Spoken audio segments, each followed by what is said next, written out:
Saya sangat menyetujui adanya program seperti ini, mendokumentasikan kegiatan berkesenian pada zaman Bung Karno, dan itu tentu akan bermanfaat bagi generasi-generasi sebelumnya.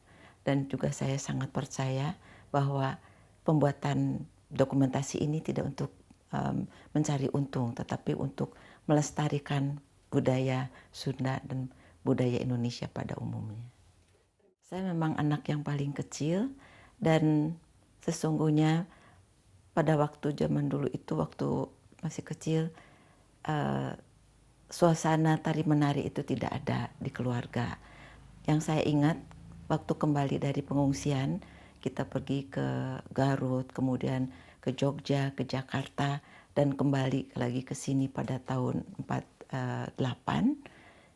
Nah, ada kakak ipar, Ibu Kusumah, yang mengajarkan kami menari. Nah, mulai saat itulah ada ketertarikan karena sama-sama semua, saya dan keponakan-keponakan menari bersama, dan kita sangat senang, dan itu disitulah pengalaman pertama menari. Itu tahun 48. Tahun mungkin sesudahnya, jadi tahun 49 atau awal 50. Boleh tanya ibu umur berapa waktu itu? Saya lahir 43, jadi umur 5-6 tahun itu ya. Masih kecil. Saudaranya berapa? Saudara saya satu itu ada 10, dan saya adalah anak yang terakhir, dan tidak ada yang menari sesungguhnya, tapi semuanya naik panggung. Naik panggung untuk main sandiwara, untuk tablo, untuk menyanyi, itu untuk di sekolah. Dan kakak saya yang di atas saya itu dia sedikit mempunyai perhatian pada tari. Selain pernah mempelajari tari Sunda beberapa bulan, juga kami belajar balet bersama-sama di Gina Melonseli, Jalan Riau. Ya, itu waktu itu saya barangkali SD kelas 5-6. Jadi main sandiwara apa keluarganya? Di sekolah kalau ada samen itu pesta akhir sekolah, kenaikan. Nah, itu macam-macam.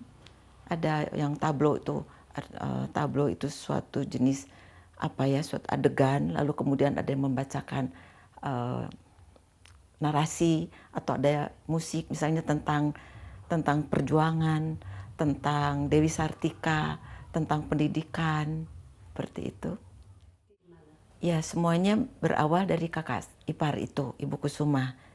Ketika di SMP, kakak saya pernah diajari balon dance.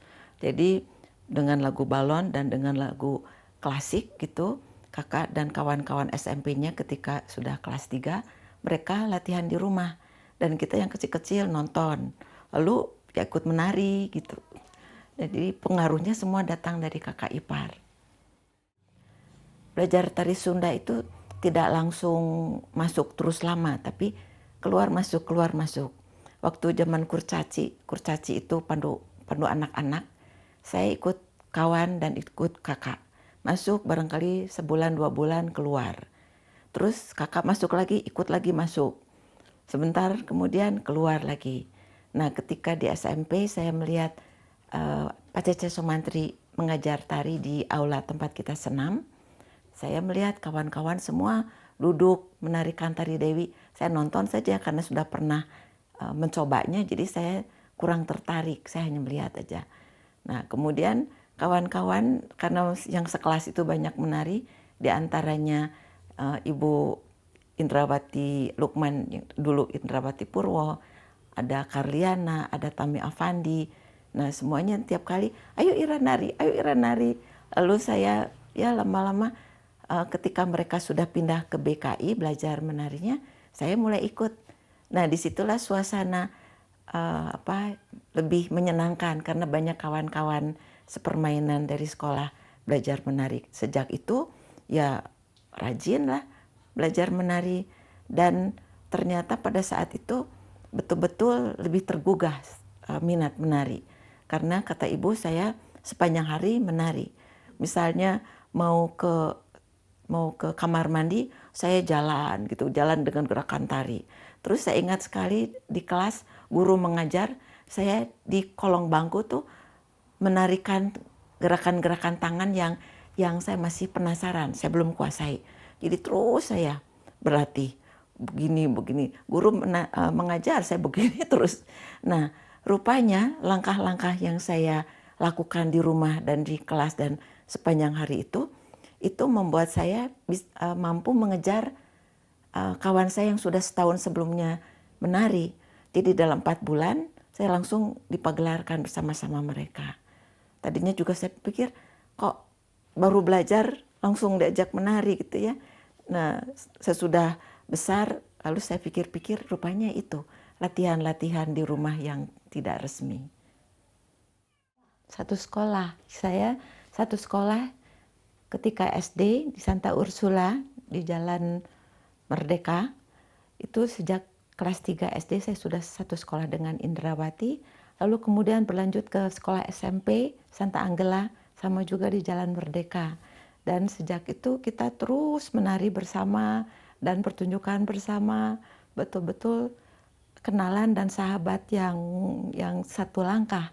Walaupun kemudian kami mempunyai kegiatan kesenian masing-masing. 1948 BKI didirikan oleh Pak Umay sepulang dari pengungsian dari Garut, lalu mereka tersebar ke pelosok-pelosok, ke hutan-hutan karena Garut tidak aman lagi. Tapi kemudian adanya gerombolan TII zaman itu, mereka terpaksa turun kembali ke kota dan kebetulan ke Bandung sudah aman. Jadi tahun 1948 mereka kembali ke Bandung dan di situ sudah mulai ada pertunjukan-pertunjukan yang di alun-alun itu. Nah, yang nontonnya orang-orang dari sekutu. Lalu Pak Umay melihat kalau misalnya yang ditonton oleh orang-orang dari luar negeri itu hanya pertunjukan rakyat, nanti mereka pikir hanya tarian seperti itu saja yang ada. Lalu Pak Umay menghubungi ada Elka Snijders, ada orang Belanda yang memegang urusan kesenian di kota Bandung. Dan kerjasama mereka mengadakan suatu malam kesenian di Concordia dan diisi oleh sandiwara Pak Umay, kemudian tari-tarian dari BKI, dan waktu itu diantaranya Pak Cece Sumantri menari sendiri. Kata orang Pak Cece Sumantri itu menarinya sangat bagus, sangat memukau dan ada taksunya ya, ada jiwanya, ada gregetnya. Tapi kami semua seangkatan saya sebagai murid-murid tidak pernah melihat Pak Cece menari utuh, hanya beberapa gerakan saja. Ya, betul. Pada zaman dulu itu perbedaan antara menak atau bangsawan dengan rakyat sangat jauh berbeda dan mereka tidak bisa berjalan sama-sama, tidak bisa duduk sama-sama. Dan menonton pun, kalau untuk pertunjukan kaum bangsawan, rakyat tidak bisa nonton. Nah, lalu kemudian tidak berarti pertunjukannya hanya ada di kalangan rakyat saja, tapi juga di kalangan bangsawan itu ada pertunjukan. Keluarga bangsawan menari, tapi itu yang menonton sangat terbatas. Nah, kemudian Pak Umay itu sejak tahun 1925 sudah berkeinginan kok di Sunda tidak ada tari pertunjukan. Kalau ada pesta-pesta itu hanya tari tayub saja, lalu kemudian ada 1-2 tarian keluarga menak yang masih kecil-kecil gitu, yang perempuan, dan tidak ada pertunjukan yang betul-betul tari pertunjukan, tetapi diada-adakan. Nah, sejak itu beliau sangat ingin membuat suatu tari pertunjukan.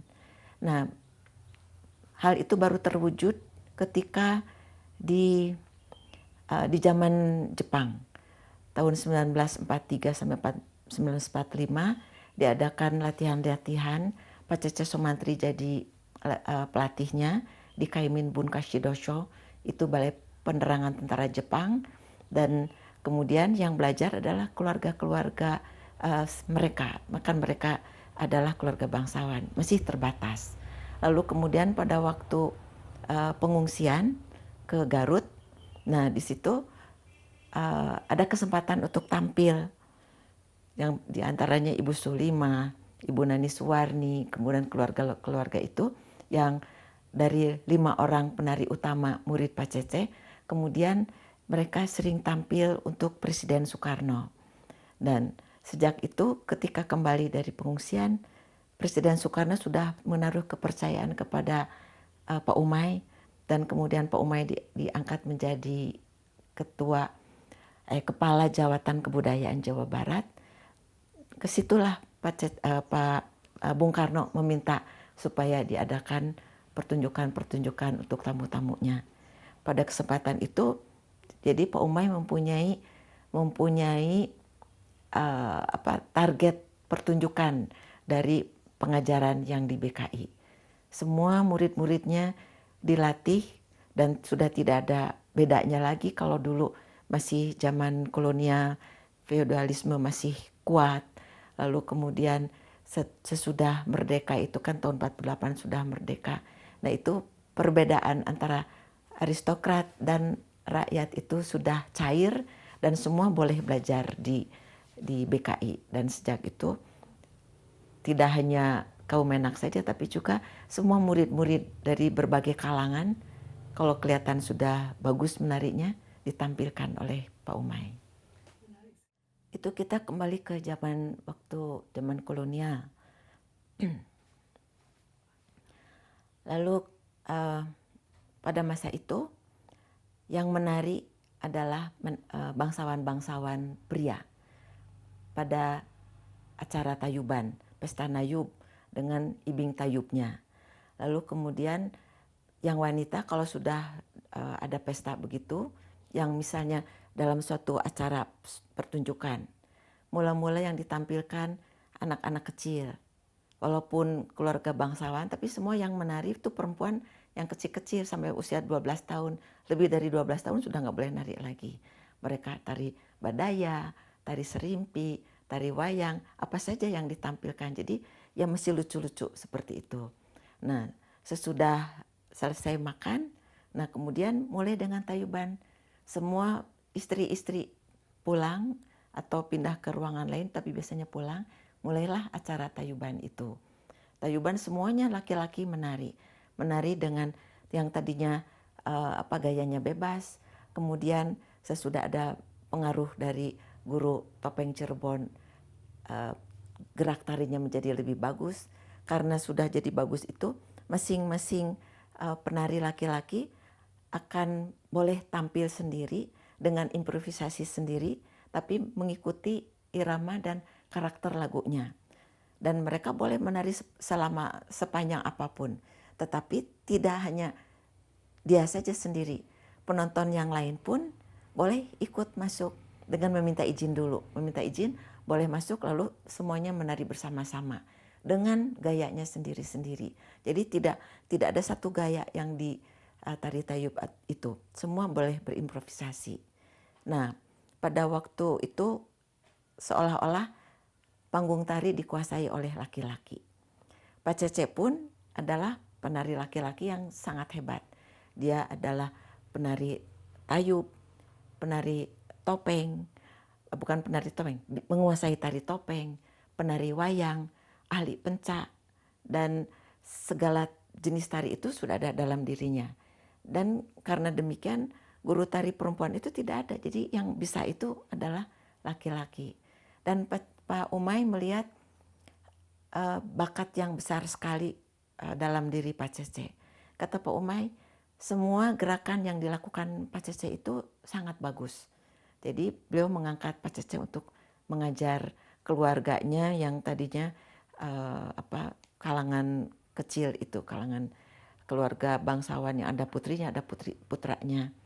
Nah, pada waktu pertunjukan awal tahun 48 sampai 59 begitu, itu masih ada. Jadi murid-murid Pak Cece yang laki-laki masih sering ditampilkan.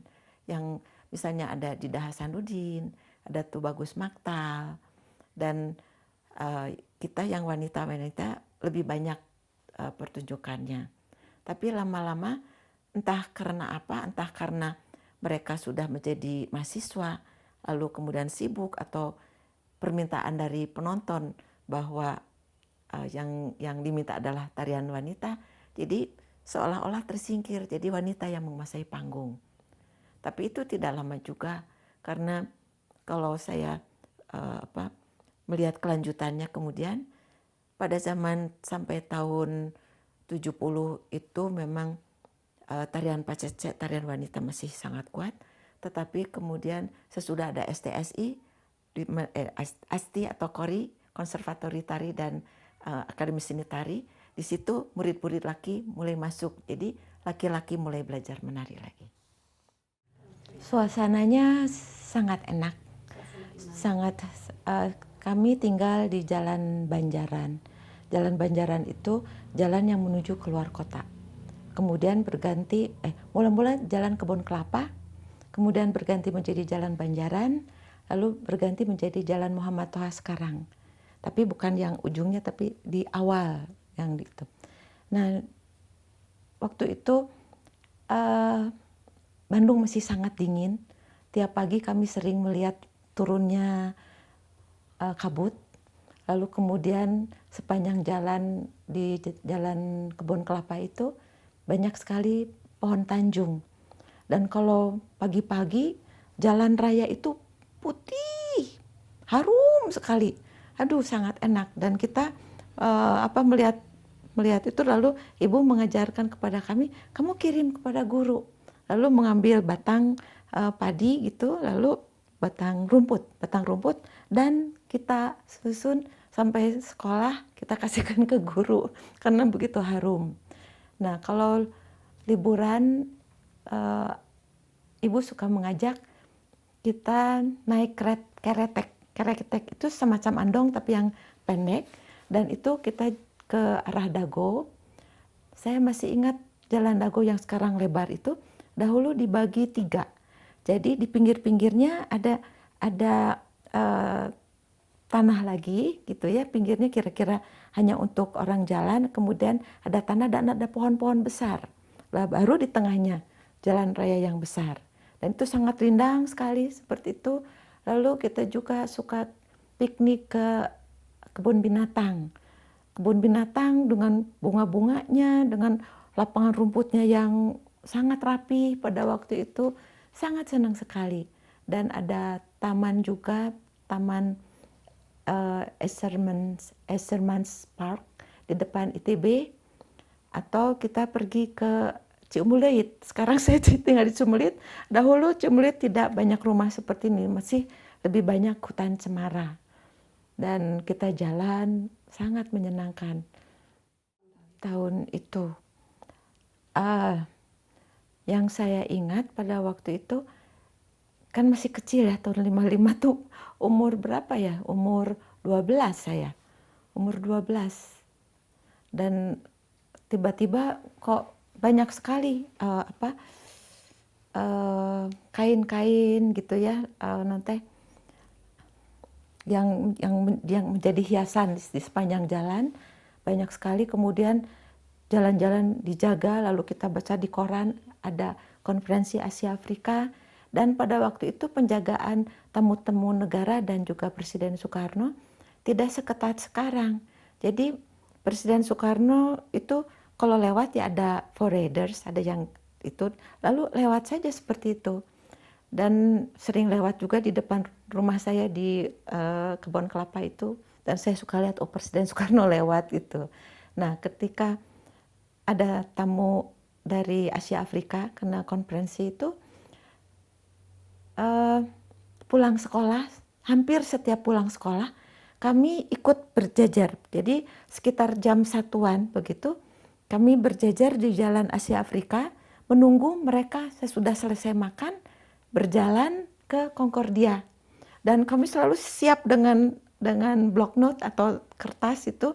Begitu kelihatan, itu Gamal Abdel Nasser, wah lari gitu. Lalu minta tanda tangannya. Nanti ada lagi Coen lain, kita lari gitu. Lewat saja di antara penduduk yang sedang menunggu itu. Dan mereka jalan sambil ngobrol, tidak ada pengawalan yang terlalu ketat. Dan saya mempunyai koleksi tanda tangan yang sangat banyak dari kepala-kepala negara itu. Hanya kemudian ya tidak saya pelihara, saya pikir ini buat apa? Sudah tidak perlu, jadi saya buang. Tapi nanti Ibu misi ke sini juga bertemu dengan kepala negara di belakangnya. Ya. Iya, karena sudah ketemu gitu. Jadi ya dengan kepala-kepala negara itu dengan Choe Enlai beberapa kali kita pertunjukan juga selain Asia Afrika, beliau juga sering datang ke sini, lalu kita ke sana, jadi sudah seperti ya kenal aja.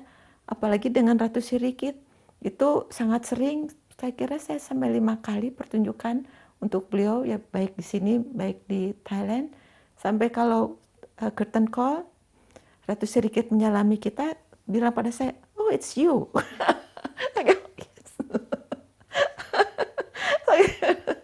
Gitu. Belajar tari Dewi, semuanya sama-sama belajar tari Dewi. Dan kita pada saat itu semuanya naik sepeda. Dan kalau pagi-pagi itu wah, mau ke sekolah naik sepeda atau jalan kaki, dan ke BKI juga jalan kaki atau naik sepeda, rame gitu. Dan sampai di BKI pakai kain. Kita pakai kain, terus ujungnya tuh dipanjangkan, diputer sama teman. Itu ujungnya diputer, terus dimasukkan ke bawah di antara 2 kaki. Itu untuk tari Dewi. Lalu pada waktu menari kita sepak-sepak. Wah, asik sekali, seneng gitu kayaknya. Untuk seorang anak kecil ya, kayak diberi mainan gitu dengan buntut itu. Nanti hanya disepak, nanti harus dipegang, nanti dilepas gitu. Selendang, wah asik gitu. Kebetulan ya saya tadi sudah katakan hanya 4 bulan saya ikut menari, kemudian bergabung dengan kawan-kawan yang sudah lebih dahulu belajar. Dan itu sejak tahun 56 kita sudah pertunjukan untuk gubernur. Saya lupa tamu yang pertamanya siapa. Lalu kemudian di gubernuran itu juga ada Presiden Soekarno, ada tamu negara, ada Ho Chi Minh, ada Voroshilov, ada macam-macam. Atau di Hotel Homan. Baru belakangan ada pertunjukan di Bumi Sangkuriang. Tapi kita sudah sangat sering, dan tidak hanya di situ saja, kita juga ke Istana Merdeka, ke Istana Bogor. Pada waktu itu saya tahu, semua orang tahu di BKI bahwa ada 3 orang yang akan pergi. Yang 3 orang itu adalah Vince. Vince itu ya paling senior di antara anak-anak. Kemudian ada Carmilla, kemudian ada Indrawati. Mereka latihan dipersiapkan untuk ke luar negeri. Tapi entah bagaimana tiba-tiba saya diundang untuk datang belajar tari topeng koncaran. Nah, sorenya sebelum itu Pak Umay kan terkenal galak, terkenal sangat strength. Kalau ada yang tidak bagus menarinya dipukul, kalau kakinya salah ditendang. Tapi alhamdulillah saya tidak pernah kena pukulan itu. Dan pada waktu sore itu saya ditonton semuanya harus menarikan tari Anjasmara. Dan beliau begini memperhatikan saya terus, lihat sini, lihat sini. Wah, sampai saya jadi grogi sekali. Takut kan, terkenal Pak Umay sangat galak gitu. Saya mau diapain ini kok ditonton. Tahu-taunya besoknya mendapat undangan harus belajar topeng koncaran. Yang Anjasmara itu adalah bagian awal dari topeng koncaran, yang kemudian menjadi karakter Layang Tumitir dan karakter Kelana. Dan sesudah itu kemudian kita sering latihan tari, latihan tembang juga, harus menyanyi. Dan baru tahu bahwa Vince kemudian tidak mau ikut karena tidak boleh oleh pacar. Sayang sekali. Dan begitulah barangkali sudah garisnya, jadi harus saya yang pergi. Umur berapa? Saya umur 14. Lalu sebelum itu pasti ada perundingan dengan orang tua. Oh, waktu itu orang tua saya kan, waduh, strength. Saya dikelilingi oleh orang-orang yang strength, yang galak. Ibu waktu pertama kali menari saja, waktu di Tambatan Hati, kemudian di Pakuan, waktu Pak Umay memberikan uang saku 20 rupiah, Saya berikan sama ibu. Ibu marah sekali. Ngapain ini? Kembalikan, tidak boleh. Gitu. Karena saya juga kenapa ibu marah gitu ya. Lalu kemudian Pak Cece datang ke rumah menjelaskan bahwa ini hanya untuk bantu beli buku, beli apa, tidak apa-apa semuanya juga. Itu. Nah, saya mundur dulu ya. Itu rupanya ada konotasi dari penari ketuk tilu itu, ronggeng itu. Kan penari bayaran. Nah, ibu kan sudah tahu zaman dulu itu semua keluarga wanita dari keluarga baik-baik tidak boleh menari. Karena dibayar itu. Nah, kemudian sesudah tahu bahwa Pak Umay, Jabatan Kebudayaan kita menari untuk gubernur, untuk Presiden Soekarno, jadi aman. Ketika diminta untuk ke luar negeri, saya sampaikan kepada ibu sambil takut-takut tuh, "Mas, saya diminta itu." Ibu saya itu ragu-ragu. Karena pada waktu itu saya kurus, sakitan, amandel saya tiap 3 bulan bengkak.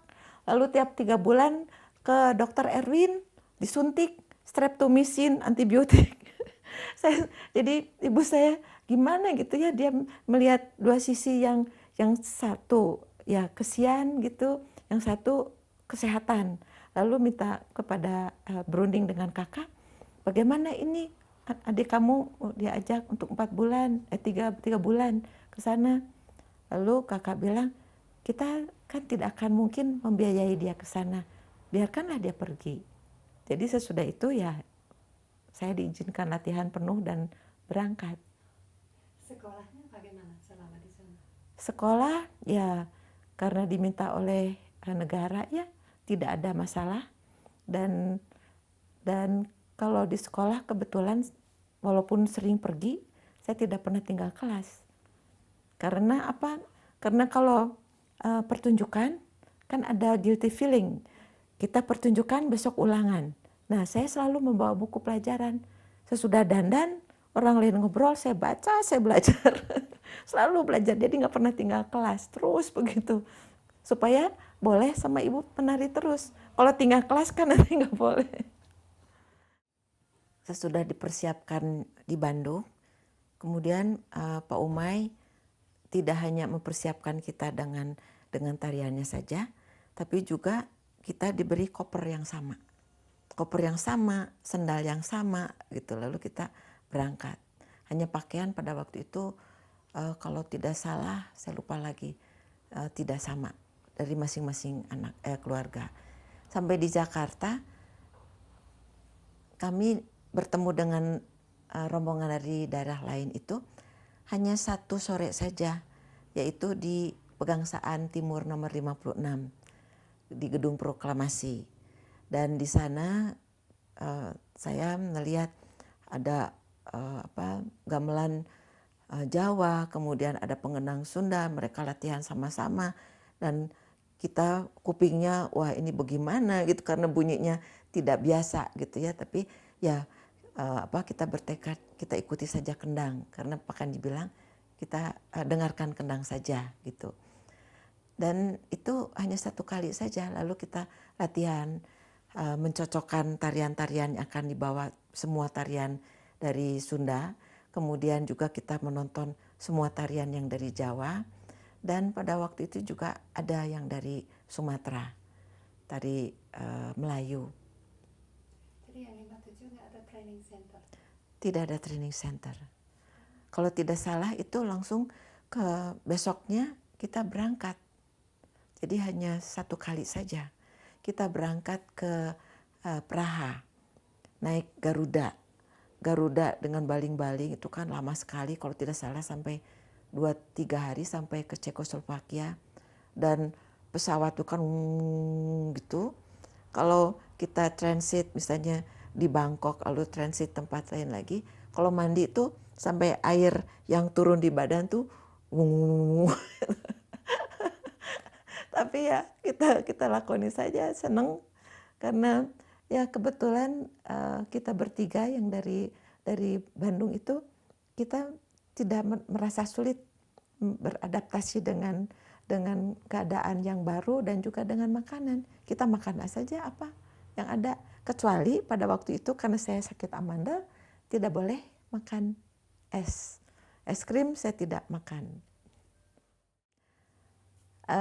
Kalau yang menyanyi itu, tadinya kita waktu di Indonesia tidak pernah latihan dan dipersiapkan untuk ikut menyanyi secara formal di panggung. Tetapi karena ada penyanyi Gordon Tobing dan dia selalu tampil di bagian akhir dari pagelaran, lalu tidak hanya Gordon Tobing saja dengan beberapa penyanyi, tapi seluruh rombongan dari Sumatera. Lalu kemudian kita pun yang dari Sunda dan dari Jawa, penari-penari perempuannya diminta untuk ikut menyanyi juga. Dan kita berlatih menyanyi sebelum-sebelumnya itu. Dan karena dengan berlatih itu, di bus, di mana-mana kita menyanyi. Kemana-mana menyanyi. Jadi suasananya sangat tidak melelahkan dan selalu gembira. Dan ya, jadi tahu semua lagu dan tahu semua lagu Batak. Terus hanya penari yang diajak menyanyi, penabuh enggak? Penabuh tidak. Jadi hanya terutama tadinya hanya penyanyi penari perempuan saja ditambahkan gitu. Tapi mungkin lama-lama karena makin lama semua bisa, baru kemudian pada waktu curtain call semuanya tampil. Semuanya tetapi penari saja. Ya, tapi saya kira lupa lagi. Saya kira penari saja, karena yang lain kan masih di tempat gamelan. Di Cekoslovakia itu sesungguhnya ya di mana-mana kami suka diberi kesempatan untuk pergi dan piknik, atau tidak hanya piknik saja, tapi memang dari kota ke kota kita pergi naik bus yang besar ini. Ini busnya. Dan ini adalah sewaktu kami turun beristirahat sejenak untuk makan siang, kemudian naik lagi. Saya lupa ini transit di mana. Tapi di sini bisa kelihatan ini adalah Indra, ini Pak Swandono, Mas Swandono, ini Carmila, ini saya, ini ada dari rombongan Pencak, ini Pak Cokrowarsito dari Karawitan, dan ini juga rombongan Pencak. Jadi ada 3 orang grup Pencak. Dan kemudian pada waktu itu rambut saya itu selalu jadi kelinci percobaan kakak. Kakak belajar keriting, keponakannya semua jadi kelinci percobaan pada waktu mau ke luar negeri. Lalu kakak saya supaya rapi, jadi saya dikeriting. Malah dikeritingnya terlalu lama, jadi seperti abon. Dan rambutnya poninya juga tidak mau lurus. Susah sekali, sehingga pada waktu menari atau menyanyi ini bisa kelihatan di kepala saya penuh dengan jepit-jepit. Dan waktu itu umur 13 tahun, manalah saya bisa dandan. Pokoknya ada sanggul di belakang, kain ditempelkan pakai kebaya, sudah tidak peduli kelihatannya seperti apa, padahal jepitnya di mana-mana. Ini adalah di suatu acara, kalau tidak salah ini di Warsawa. Ini di Warsawa, kalau tidak salah di suatu resepsi. Kemudian mula-mula rombongan Bandung kita berempat dengan Dida Hasanuddin. Dida Hasanuddin adalah ini, kita diminta untuk menyanyi. Dan karena oleh Pak Umay sudah dipersiapkan lagu Sunda, tembang Sunda, kami memilih tidak mau lagu tembang Sunda yang klasik itu yang sulit, kami memilih lagu Bandung. Nah sesudah itu diminta untuk menyanyi bersama-sama, dan di sini Kak Mung karena sudah mulai biasa menyanyikan lagu Batak, kita ikut menyanyi. Ini dari Medan, dari Jogja, ini Mas Danis Woro, lalu ini Pak Swandono. Dan pemain biolanya adalah pemain biola musik waktu mengiringi resepsi. Ya di Warsawa itu, resepsi di Warsawa. Ya. Sedang menyanyikan lagu Batak. lagu Batak atau lagu Indonesia, mungkin Rasa Sayang Sayangi atau lagu apa saya lupa. Perjalanan kami selain ke Cekoslovakia itu ada ke Bratislava. Di Bratislava lalu ke Brno, lalu ke Lodz atau apa saya lupa lagi. Tapi yang ingat itu Bratislava karena sangat mengesankan. Di sana kami mengunjungi ada semacam istana tua gitu ya. Lalu katanya dulu tuh kita ke istana Sluk gitu. Apa Sluk itu? Tapi pokoknya kita datang saja. Begitu rombongan turun, di pintu gerbang itu berjejer para penari dengan pakaian tradisional mereka, banyak sekali puluhan begitu ya. Lalu kemudian diceritakan bahwa pakaian yang mereka pakai itu kira-kira satu pakaian beratnya antara 5 sampai 10 kilogram. Jadi kita pikir, waduh ini berat sekali, itu bertumpuk-tumpuk. Nah kemudian kita menonton pertunjukan di sana dan ya sangat berbeda karena kalau di Eropa itu ternyata kalau menari itu lebih banyak langkah-langkah kaki, olahan kaki. Sedangkan tangan tidak terlalu banyak bergerak, hanya mengimbangi gerakan kaki saja. Tapi kalau di Indonesia kan mulai dari lebih banyak di kepala, lalu gerakan tangan lebih dipentingkan dan kaki itu kalau melangkah dan badan mengimbangi. Saya kira ya di Bratislava itu di Istana Sluk. Dan sesudah pertunjukan itu yang lebih menarik lagi, kita diundang untuk makan malam. Nah makan malamnya kita pikir akan dibawa ke satu ruangan, rupanya tidak. Kita dibawa keluar ke lapangan rumput. Lalu dari rumput itu ada asap yang membubung gitu. Kita disuruh berdiri mengelilingi itu. Lalu ternyata mereka menyediakan makanan khas, yaitu daging yang dimasak di dalam tanah. Dan kita lalu diberi piring, ya, makan sangat enak, sangat mengesankan. Dari Ceko lalu kemana? Dari Cekoslovakia kita ke Polandia, ke Warsawa. Dan saya masih ingat pada waktu itu di koran suka membaca bahwa Warsawa diserang oleh Rusia. Jadi karena mau memerdekakan diri lalu diserang supaya bisa dijajah begitu. Dan waktu kita datang bekas-bekas reruntuhan perangnya itu masih sangat kelihatan kentara dan ya sangat sedih gitu ya kita melihatnya. Tapi karena kita misi kesenian dikirim oleh presiden, kita juga dibawa ke tempat-tempat yang bagus dan bertemu dengan kepala negaranya dan pertunjukan di teater-teater yang bagus. Sesudah itu kita pergi ke Hongaria. Dan di Hongaria itu keadaannya lebih menyenangkan karena tidak habis perang. Jadi pemandangannya sangat bagus. Ada Sungai Donau. Dan jembatannya sangat indah. Saya masih terkenang gedung-gedung tuanya seperti juga yang di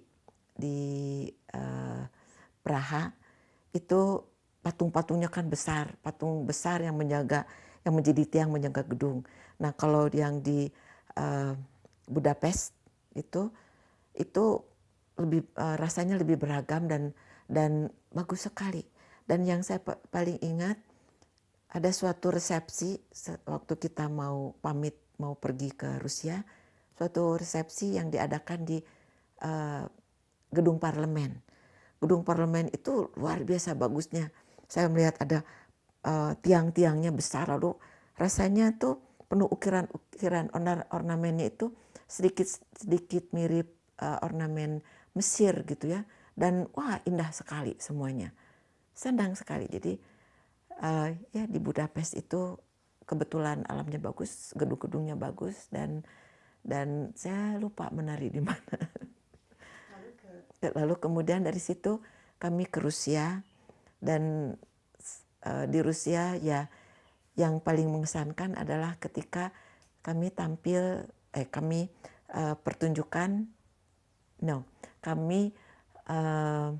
menonton pertunjukan Ballet Swan Lake.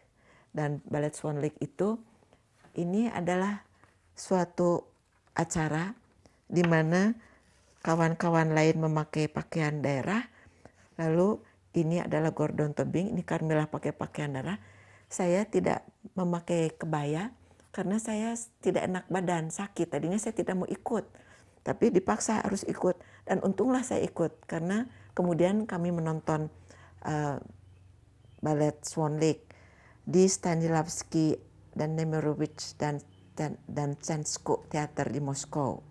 Itu sangat bagus. Dan sebagai anak yang tadinya ingin menjadi balerina, menonton balet Swan Lake itu seperti menonton bidadari menari. Seperti impian itu menjadi kenyataan dengan teknik tariknya, dengan musiknya yang begitu bagus, musik Tchaikovsky, dengan dekorasinya yang di Indonesia tidak ada gitu. Jadi ini betul-betul seperti impian yang kelihatan di depan mata. Setelah Rusia, USSR ke Mesir. Ya, kami ke Mesir, lalu kemudian ini ada pertunjukan yang lucu. Nah, ini di Mesir kami selalu ditampilkan di Mesir. Selama pertunjukan kami selalu ditampilkan di awal. Tarian bertiga, apakah itu tari sulintang, apakah itu tari golek rineka, dan mungkin karena melihat penari-penari yang masih kecil lalu malu-malu gitu ya. Sesudah tampil menari, kami keluar panggung, kemudian mereka tepuk, mereka minta kami keluar lagi, kemudian kami berpegangan gitu, lalu memberi hormat, lalu lari lagi. Nah itu sampai 2-3 kali diminta tampil lagi. Mungkin karena melihat anak-anak yang lucu. Nah sesudah itu waktu di Mesir ada wartawan yang mendekati kami di panggung, lalu meminta coba bergaya. Nah karena ini adalah masa yang paling singkat, harus ada pertunjukan selanjutnya, kita di sini tampak tidak seragam karena saya bilang yang gini saja, Indra bilang yang begini, lalu Carmilla ini yang waktu itu kita bilang si Judas dia bilang jelek sekali gitu. Jadi malah ini yang dipasang di koran. Lucu sekali ini dipasang di koran.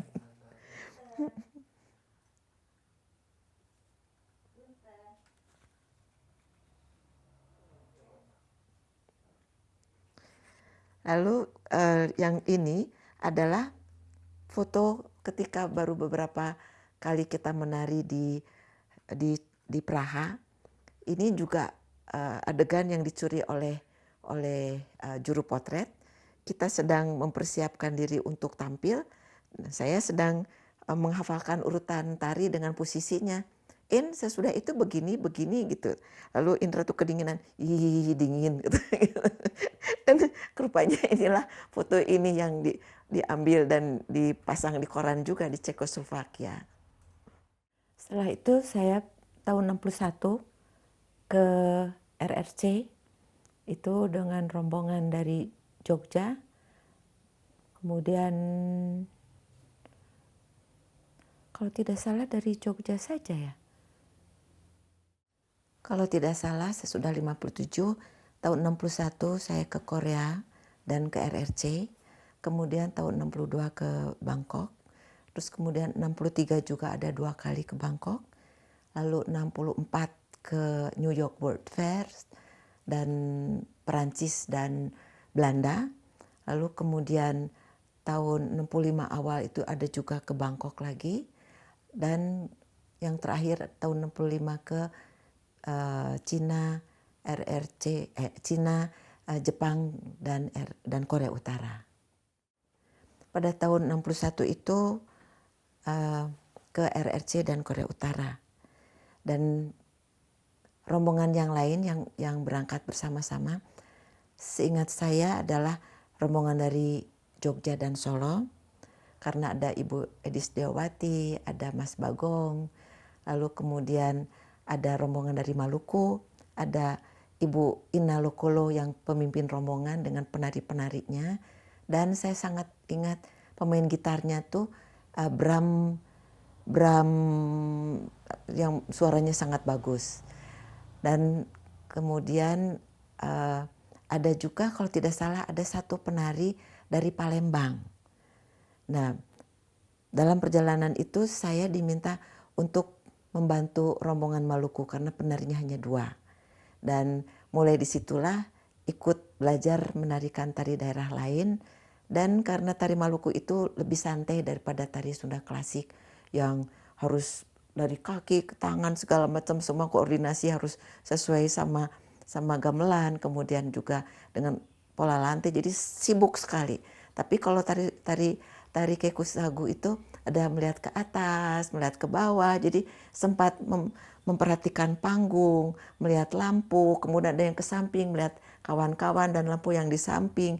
Jadi sangat enjoyable gitu ya, dan merasa betah di situ. Nah, saya di sini mempunyai lencana. Ini adalah lencana yang harus dipakai oleh semua anggota rombongan. Ditulis di sini Misi Kesenian Indonesia. Dan ini kebetulan saya simpan di album saya yang sudah rusak, dan kami memang naik kapal KLM juga. Ada suatu masa saya nggak tahu kenapa jadi naik kapal KLM. Saya taruh di sini, tapi pasti ada sangkut pautnya. Yang jelas rombongan berangkat sampai Hong Kong, lalu ke Kanton. Dari Kanton itu naik kereta api lama sekali, 2-3 hari sampai ke Beijing. Awal sebelum tahun 65 kalau nggak salah tuh. Ya, sebentar, ya, sekitar April 65. Oh, kata sebentar. Dari Kanton kita naik kereta api selama 2 atau 3 hari. Terus kemudian tiba di Peking, zaman dulu bukan Beijing. Lalu kemudian pertunjukan di sana. Kemudian kita mengunjungi beberapa kota yang lain. Di antaranya ada Tianjin, ada Wuhan, kemudian ada juga Shanghai, dan macam-macam banyak kota. Dan sambil dalam perjalanan itu selain pertunjukan, kami juga diberi kesempatan untuk pergi ke museum, lalu kemudian ke Great Wall. Dan saya masih ingat museumnya itu kalau orang Cina itu sangat halus pekerjaan tangannya. Ada satu lukisan besar sekali. Si lukisan itu kalau dilihat dari jauh seperti dibuat oleh cat air atau cat minyak. Tetapi begitu kita dekati, semua yang terlihat itu walaupun polos itu dari benang. Jadi begitu rajinnya, itu luar biasa. Kemudian ada suatu patung yang besar sekali ya. Patung itu dibuat dari batu giok, batu apa. Dan itu menggambarkan pemandangan, mulai dari ada bukit, lalu kemudian ada rumah, ada pohon-pohon, ada airnya, ada sampai sangat detail, dan orang yang sedang bekerja, orang yang sedang kecil-kecil tapi luar biasa. Dan terlalu banyak kalau saya harus menceritakan apa yang indah-indah yang saya lihat selama perjalanan itu. Dan kemudian kami pergi ke Korea. Di Korea ada 2 kota yang dikunjungi, yaitu Pyongyang, ibu kota Korea Utara, dan Hamhŭn. Hamhŭn itu adalah tempat istirahat, tempat rekreasinya orang-orang Korea. Dan di sana itu di pinggir pantai, dan kita rasanya menari hanya 1 kali, tapi lebih banyak di Pyongyang. Yang ke Korea dan RRC pada waktu itu seingat saya ada Ibu Edi Setiawati, ada Mas Bagong, dan ada yang dari Jawa yang lain. Jadi artinya itu dari Jogja dan Solo. Lalu kemudian saya lihat juga ada Ibu Ina Lokolo, pasti itu dari Maluku. Tapi saya lihat juga ada Nazarudin di foto. Ya saya lupa, tapi kalau Nazarudin itu kan orang dari Sumatera. Nah, apakah itu ada tarian Palembang? Waktu itu penarinya hanya 1 orang yang menarikan tari piring disimpan di tangannya, lalu dia sampai di kepala juga gitu taruh sini gitu taruh sini gitu, tapi hanya sendirian, mungkin dengan rombongan dengan orang Palembang. Rombongan yang ke Rusia itu berangkat dulu, saya tidak hafal siapa saja, tapi yang saya ingat dari Bandung itu Tati Saleh karena diminta di Rusia untuk menyanyi dengan iringan kecapi suling. Lalu kemudian kita bertemu di Korea dan di RRC, lalu dari situ kita pulang dan rombongan yang dari Rusia itu melanjutkan ke Vietnam. Ini adalah catatan dari beberapa pegelaran pada waktu zaman Presiden Soekarno, baik yang di dalam negeri maupun di luar negeri yang sempat saya kumpulkan, tetapi saya kira ini tidak terlalu lengkap. Dan sesudah dari tahun 61 itu saya pergi ke Bangkok tahun 62, kemudian tahun 63 juga ke Bangkok, lalu tahun 64 ke New York World Fair, tahun 65 ke Bangkok, dan juga ke Korea dan RRC kembali. Misi kesenian kita adalah misi persahabatan, itu yang utama. Lalu misi untuk memperkenalkan negara Indonesia ke dunia luar, bahwa Indonesia adalah negara yang berbudaya tinggi, itu yang pertama. Jadi karena itu Presiden Soekarno mengirimkan tidak hanya satu jenis kesenian saja, tapi bermacam-macam kesenian tiap kali berangkat begitu. Dan acaranya, kalau dari program, dari acara-acara yang ditampilkan tidak terlalu berbeda. Hanya bagian-bagian akhir itu, kalau bagian yang di tengah itu memang memperkenalkan supaya menarik, inilah kesenian Indonesia. Tapi bagian akhir itu selalu lebih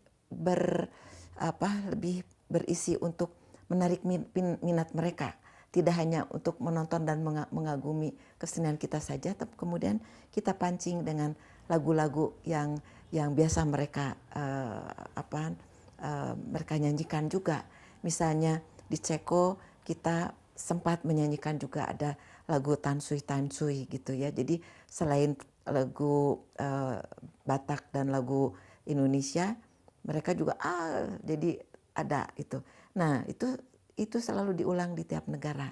Di RRC kita menyanyikan lagu RRC, di Korea juga kita menyanyikan lagu Korea di bagian-bagian akhirnya.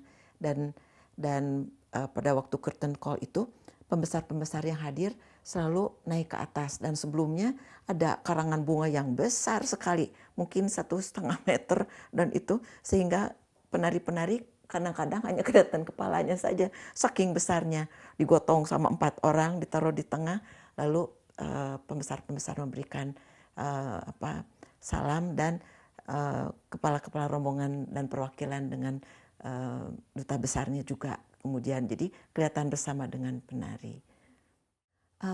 Agak berbeda tuh disesuaikan dengan kondisi dari persiapan, dari adanya dari jumlah penari, lalu juga adanya kostum tari. Misalnya pada waktu yang pertama ke tahun 57 itu, walaupun Sunda terkenal dengan tari kupu-kupunya seperti yang dibawa ke RRC tahun 54, tapi pada tahun 57 itu tidak dibawa. Karena mungkin dianggap kalau kupu-kupu oleh 3 orang kurang menarik mungkin, jadi tidak dibawa. Lalu kemudian pada waktu kesempatan lain harusnya dibawa kupu-kupu gitu ya, tapi tidak dibawa karena pada waktu itu ada perubahan pimpinan di BKI, jadi di BKI tidak ada kostum kupu-kupu, jadi tidak dibawa juga. Dan itu selalu dilihat siapa yang dibawa. Kalau ada penari laki-laki, tentu ada penari laki-laki, tapi kalau dianggap hanya perempuan saja, hanya penari perempuan saja. Dan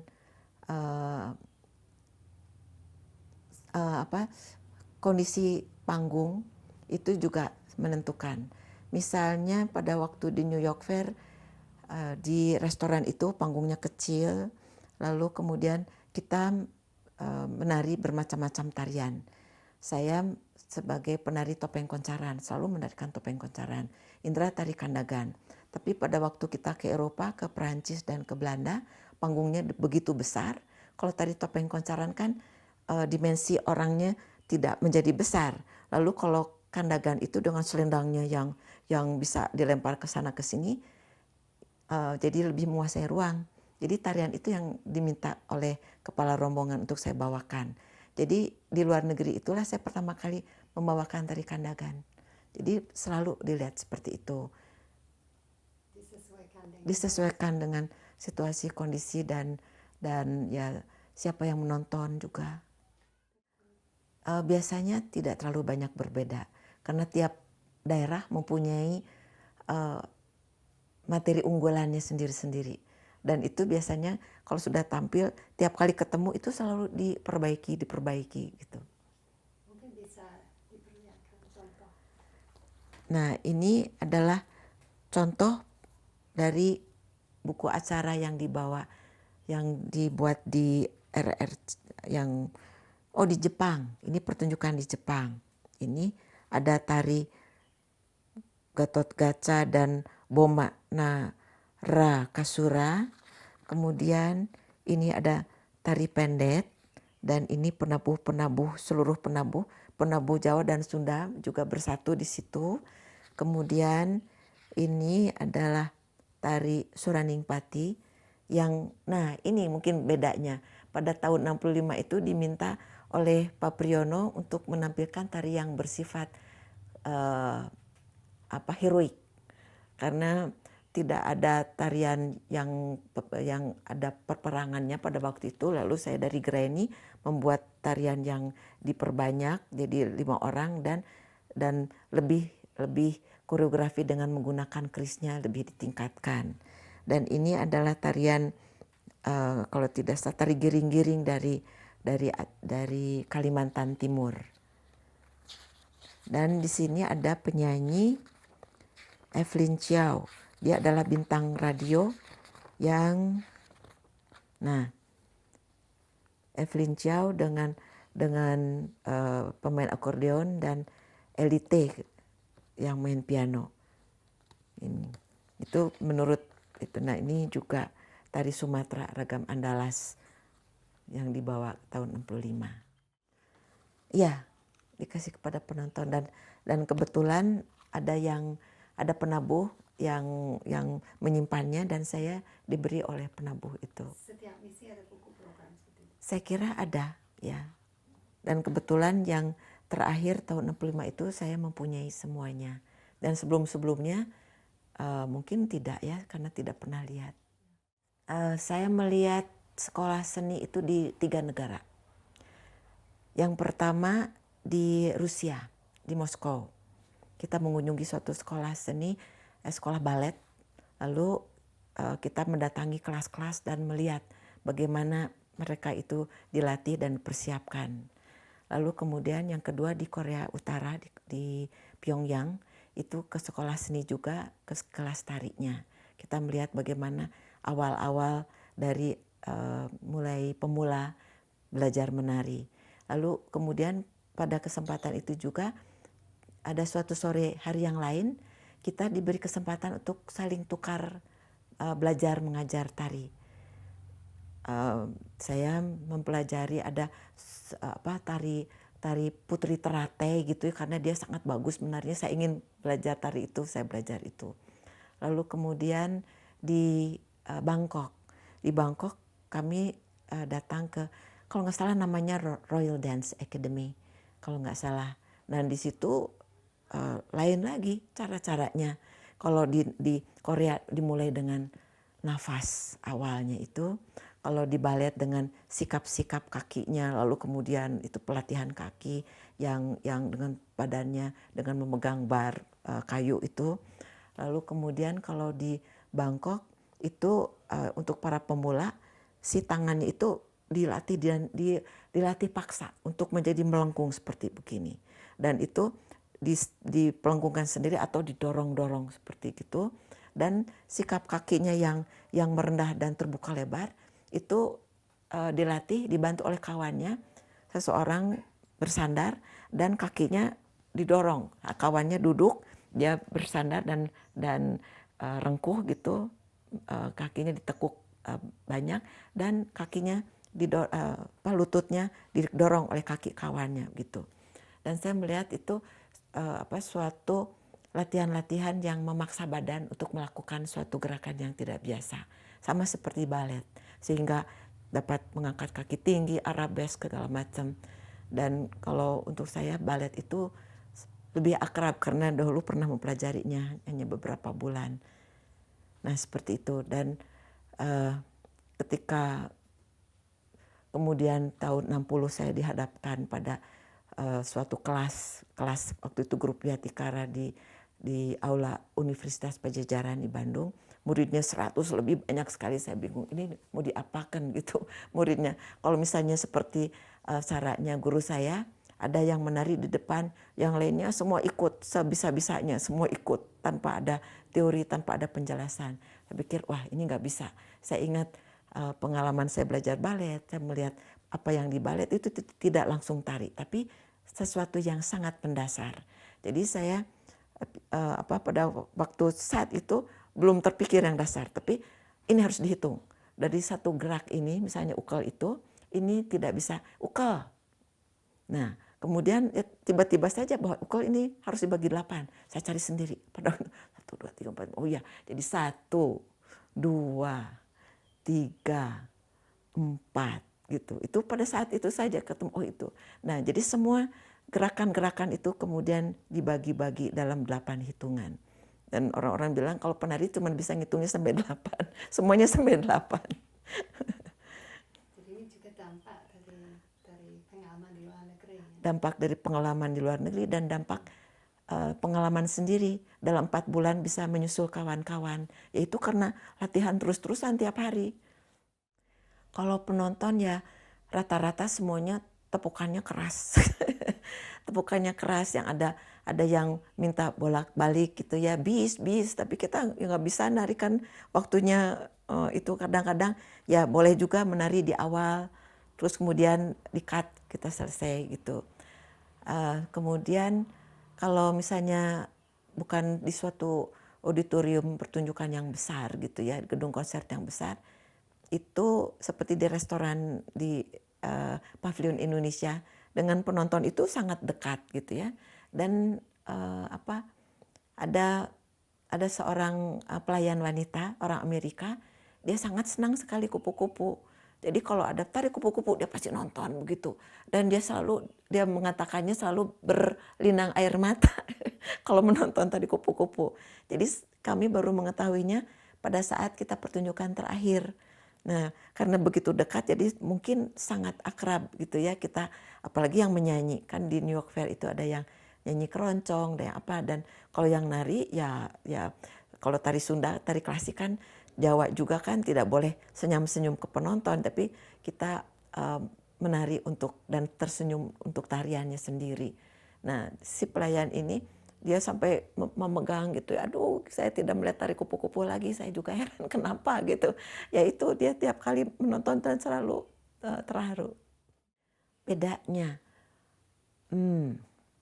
pada tahun saya ikut rombongan itu tidak hanya tari Sunda saja, ada 2 rombongan.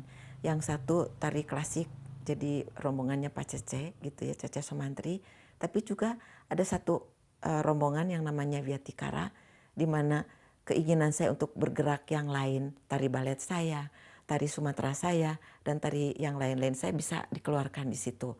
Nah, pada waktu zaman Soekarno yang terakhir itu memang semuanya sangat ketat ya, sangat ketat. Kita harus selalu memakai kebaya, harus selalu bersanggul. Walaupun naik kapal terbang, itu sampai pegal sekali, walaupun naik Hercules. Itu pakai kebaya, lalu berjam-jam duduk dengan sanggul. Itu pernah pada perjalanan ke Korea atau ke RRC, begitu jauh kita tetap naik Hercules. Nah kemudian di hotel untuk makan siang pun walaupun tidak ada acara, dari kamar dan turun tidak boleh pakai rok biasa, harus pakai kebaya. Nah sesudah itu di rombongan yang lain tidak seketat itu. Jadi kita lebih bisa santai, lebih bisa menikmati perjalanan gitu. Jadi tidak terlalu tersiksa di dalam perjalanan. Dan kalau tanggung jawab untuk tampil bagus masih tetap sama. Hanya barangkali ya bagaimana yang mengundang dan bagaimana yang mengirim. Yang waktu itu Ria Tikara dikirim ke Kalimantan, gitu ke Kalimantan dikirim oleh Kodam Jaya itu.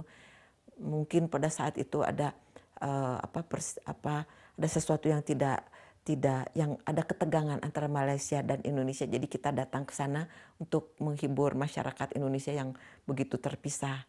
Dan pernah di suatu kota di Tawau, itu kota yang paling ujung paling utara dari Kalimantan, itu di bagian Malaysia. Kita waktu mendarat tuh dilihat dari pesawat tuh itu kok banyak sekali, mungkin ada permainan bola, kita pikir penonton ribuan berkeliling. Terus kita turun gitu, waktu kita lihat itu turun, itu yang penonton itu yang masyarakat tuh semua lari ke arah pesawat terbang. Ini apa gitu ya. Sampai kita agak takut karena semua datang. Lalu oleh panitia penyambut kita dibilang jangan lihat matanya, jalan terus, jangan lihat mata. Gitu. Ya, jadi ada apa ini? Mungkin takut ada sesuatu. Tetapi dalam suasana seperti itu kita menari, hubungan antara penonton dan penari itu sangat dekat. Ada satu acara yang kita suguhkan namanya Tari Selendang Sutra. Tari Selendang Sutra itu menggambarkan ada pahlawan-pahlawan yang berperang, kemudian ada yang mati, ada yang luka, dan itu mereka jadi latar belakang. Kemudian ada penari-penari yang menari dengan lagu gugur bunga. Sesudah lagu gugur bunga itu mereka itu menaruh bunga-bunga kemboja di pahlawan. Terus saya menari sendiri dengan lagu Selendang Sutra. Nah, dengan kondisi seperti itu, saya menangis, keluar air mata sendiri karena lagunya begitu masuk ke dalam. Penonton menangis terisak-isak, semua pahlawan-pahlawan yang di panggung menangis terisak-isak, dan juga kawan-kawan di balik panggung semua menangis. Jadi suasana kalau dekat dengan penonton itu bisa seperti itu. Ya, kalau saya pikirkan sekarang, waktu itu tidak berpikir. Itu adalah sangat penting untuk mempererat dan memperkenalkan kebudayaan antar negara seperti itu. Karena Indonesia kan negara yang baru dijajah. Lalu kemudian ya sesungguhnya ya kita punya apa yang bisa kita banggakan selain kebudayaan yang kita miliki dari dahulu. Jadi untuk mengenal bahwa Indonesia ini bukan negara yang orangnya masih tidak pakai baju, yang tinggal di hutan, karena semuanya menganggap demikian. Apakah di kota kamu ada rumah-rumah? Apakah semuanya berpakaian? Nah, semuanya selalu bertanya seperti itu. Jadi untuk memperkenalkan bahwa kebudayaan kita tidak seprimitif seperti itu, Bung Karno mengirimkannya. Dan terakhir-akhir mungkin lebih ke negara sosialis untuk mempererat persahabatan. Saya kira seperti itu. Ya, sesungguhnya dari awal saya tidak pernah tertarik untuk menulis sejarah. Karena dari semula juga saya selalu menganggap tari itu adalah hobi, bukan jalur hidup saya. Tapi kemudian ketika saya menjadi pengajar di ASTI, lalu saya melihat bahwa banyak yang membuat penelitian, tetapi data-data yang ditulis itu kurang lurus. Jadi saya berpikir saya harus menjawab dan meluruskan sejarah itu dengan tulisan. Jadi saya kira itu. Dengan demikian ya kebetulan saya ternyata ya bukan seorang pengumpul dokumen, sesungguhnya hanya suka menyimpan apa yang ada gitu. Lalu pada tahun 77 ketika saya mengadakan pergelaran untuk mengenang jasa Raden Tjatja Soemantri, Pak Umay masih hidup. Saya mencari data tentang riwayat Pak Cece ke Jabatan Kebudayaan Jalan Naripan di Bandung. Tidak ada satu lembar pun kertas atau foto mengenai Pak Cece. Lalu saya ingat Pak Umay masih hidup. Lalu saya lari ke Pak Umay, dan Pak Umay menyimpan majalah-majalah budaya yang diterbitkan oleh BKI dan Jabatan Kebudayaan yang berbahasa Indonesia dan berbahasa Sunda. Lalu saya bertanya bermacam-macam pertanyaan, ya, ada yang lisan dijawab oleh melalui tape recorder, ada juga yang diminta oleh Pak Umay untuk menulis. Lalu dengan ditulis itu ceritanya ternyata lebih panjang, dan kata Pak Umay juga supaya lebih akurat. Jadi itulah dorongan mengapa saya menulis. Sesungguhnya tidak terlintas, hanya kemudian kok orang tidak peduli pada tarian Pacece, orang ingin sesuatu yang baru. Lalu kemudian kawan-kawan saya juga, ayo buat penelitian. Tidak ada juga. Lalu saya pikir barangkali nanti kalau saya sudah tidak ada, tariannya juga tidak ada. Lalu padahal Pacece itu kemudian setelah saya bertanya dan mendapat informasi dari Pak Umay bahwa Pacece dan Pak Umay itu adalah tonggak sejarah. Jadi saya pikir ini harus saya informasikan, karena murid-murid saya yang memang sudah memilih jalur hidupnya di bidang tari tidak menulis. Jadi saya terpaksa menulis. Seperti itu. Dan juga sesungguhnya data melalui jalur keluarga sangat membantu. Pacece itu adalah paman dari kakak ipar saya. Kakak saya menikah dengan keponakan Pacece. Jadi informasinya mudah. Saya tidak merasa saya tonggak sejarah. Saya hanya menjadi perantara antara masa lalu dan masa yang sekarang dan masa yang akan datang. Karena pada waktu saya menulis, mungkin kalau bukan saya yang menulis, foto-foto kuno koleksi dari keluarga Umay Martakusuma, keluarga dari Kanjeng Sunaria, kawan-kawan saya yang bangsawan-bangsawan yang di mana foto-foto itu tersimpan di keluarga bangsawan, itu mungkin tidak akan diberikan dengan mudah. Jadi semuanya dengan mudah tuh percaya, plek semuanya diberikan kepada saya. Dan kalau juga misalnya murid saya yang bertanya, mereka akan percaya penuh apa yang diucapkan oleh kakak-kakak senior saya yang sudah lupa. Jadi informasi yang salah pun akan diterima bulat. Kalau saya bisa menyaringnya, bukan begini, apakah tidak demikian? Jadi mereka juga seperti diingatkan, dan sejarah bisa lebih lurus. Dan mungkin ada satu orang yang sangat penting dalam penulisan ini, selain informasi dari Pak Umay.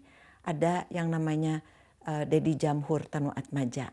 Beliau adalah murid Pacece yang pernah diangkat oleh Pacece sebagai asistennya, karena di antara penari-penari murid-murid waktu itu beliau sudah menjadi mahasiswa dan senang berdiskusi dan senang menanyakan hal-hal di luar gerak tari.